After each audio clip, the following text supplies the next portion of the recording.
एक बार की बात है, किसी गांव में दो सौतेली बहनें रहती थीं। एक का नाम सोनी था और दूसरी का नाम रीमा था। सोनी बहुत ही ज्यादा खूबसूरत थी, जबकि रीमा थोड़ी सांवली थी। और सोनी की खूबसूरती की वजह से रीमा सोनी से बहुत ज्यादा जलती थी।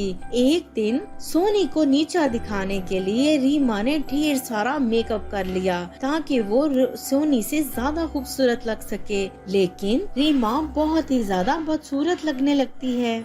और ये सब करने के बाद रीमा सोनी को अपने पास बुलाती है। सोनी, और सोनी, इधर आ, ये देख, मैं कितनी ज्यादा खूबसूरत लग रही हूँ। रीमा को देखकर सोनी का मुंह खुले का खुला रह जाता है। देखा, खुल गया ना तेरा मुंह, लग रही हूँ मैं तुझसे ज्यादा खूबसूरत। इससे पहले कि सोनी उसकी बात का जवाब देती, उनकी पड़ोसन की आंटी आ जाती है और रीमा को देखकर जोर जोर से हंसने लगती है।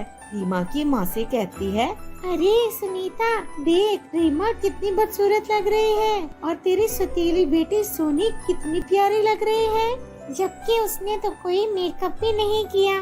बराबर वाली आंटी की ये बातें सुनकर रीमा बहुत गुस्सा हो जाती है और दिल ही दिल में सोनी को सजा देने का सोचने लगती है।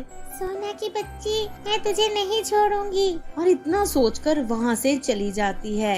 एक दिन रीमा सोनी के पास जाती है और बिना किसी बात के सोनी से लड़ने लगती है और उसे धक्का दे देती है। तभी सोनी रीमा से कहती है, अरे क्या बात है रीमा, आप मुझे क्यों ऐसे मारती हो दीदी? मैं तो आपसे बहुत प्यार करती हूँ। अरे तू तो मेरी सौतेली बहन है, तुझे अपनी खूबसूरती पर बहुत घमंड है ना। अभी रुक जा, मैं बताती हूँ तुझे। और रीमा किचन से गरम चिमटा लेकर आती है और सोनी के मुंह पर लगा देती है। सोनी तकलीफ से रोने लगती है। तभी उसके मम्मा पापा वहाँ आ जाते हैं और उसके मुंह पर निशान देखकर हैरान रह जाते हैं और उसे पूछते हैं कि ये सब कैसे हुआ। सोनी अपनी बहन की हकीकत उन्हें नहीं बताती। ऐसे ही दिन गुजरते हैं कि उनका बाप बीमार हो जाता है और अपनी बीवी और दोनों बेटियों को पास बुलाकर कहता है, मेरे पास अब ज्यादा वक्त नहीं है। मैं तुम लोगों को एक राज बताना चाहता हूँ। मैं एक जादूगर हूँ और मैं अब अपना जादू अपनी दोनों बेटियों में बांट रहा हूँ। बेटा, इस जादू का इस्तेमाल हमेशा अच्छे के लिए ही करना। और इतना कहकर उनका बाप मर जाता है। कुछ वक्त गुजर जाने के बाद उनके हमसाए में किसी घर में आग लग जाती है और वो बराबर वाली कमला आंटी बहुत ज्यादा शोर कर रही थी कि बचाओ बचाओ, कोई मेरी बेटी को बचाओ, प्लीज कोई मेरी बेटी को बचाओ। और वहाँ खड़ी रीमा उस पर हंस रही थी। अब मजा आएगा इसको, मैं अपने जादू से इसकी बेटी को नहीं बचाऊंगी। तभी वहाँ सोनी आ जाती है और अपने जादू की ताकत से उनके घर की आग बुझा देती है और उसकी बेटी को बचा लेती है। कमला बहुत खुश होती है और सोनी को शुक्रिया बोलती है। इस बात से रीमा बहुत जलती है और मन ही मन सोचती है, अगर मैं इससे इसका जादू छीन लूं तो मेरी ताकत डबल हो जाएगी और मैं इस दुनिया पर राज करूंगी।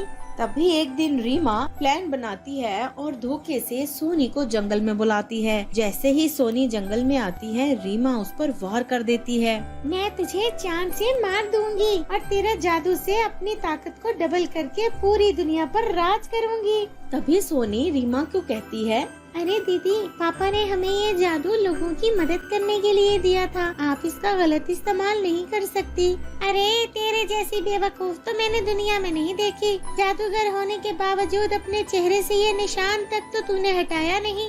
दीदी, इस दाग से कहीं ज्यादा अच्छा लोगों के काम आना है। लेकिन रीमा सोनी की एक नहीं सुनती और अपने हथियार से सोनी पर वार करने लगती है। सोनी तो नहीं मरती, उल्टा रीमा का सारा जादू सोनी के पास चला जाता है और सोनी पहले से भी ज्यादा खूबसूरत हो जाती है और बदले में रीमा रोते हुए घर वापस चली जाती है।